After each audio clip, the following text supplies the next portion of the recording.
అనగానే పిల్లని ఇవ్వడానికి వస్తారా మీ పిల్లోడికి? అమ్మో మాకెందుకులే ఆయన రౌడీ షీటర్ అంటారు. కానీ ఇక్కడ రౌడీ షీట్ బాబు నువ్వేం రౌడీజం చేసి వచ్చింది కాదు. తెలియక అమాయకంగా ఫాలో అయ్యి 10 మంది 20 మందిని కేసుల్లో పెడితే ఆ 20 మందిలో నువ్వు ఒకడివి. నువ్వు చేసింది ఏం లేదు, కానీ షీట్ మాత్రం ఉంటుంది. మరి లేకుండా ఉండాలంటే ఏం చేయాలి?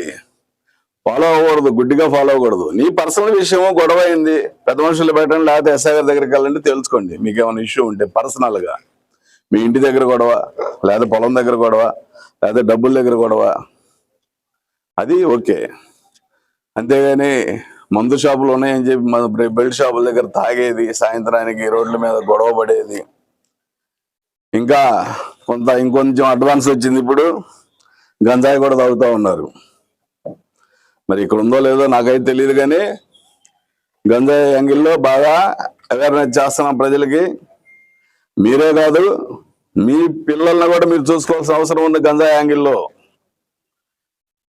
ఈ రోజు గంజాయి తాగి పిల్లలు తల్లిదండ్రుల్ని, అంటే ఒక స్టేజ్ దాటిన తర్వాత 1 సంవత్సరం 2 సంవత్సరాలు అలవాటు పడ్డ పిల్లోడు ఇంకా రాడు, వెనక్కి రాలేడు. అతను నెక్స్ట్ స్టెప్ ఏంటంటే చదువు రాదు, చదవలేడు, ఫ్రెండ్స్ అవసరం లేదు, ఈ సొసైటీ అవసరం లేదు అతనికి. ఆడికి ఐసోలేట్, ఏకాంతంగా ఉండటం కోరుకొని ఒక రూమ్ లో ఉంటాడు. ఉదయం సాయంత్రం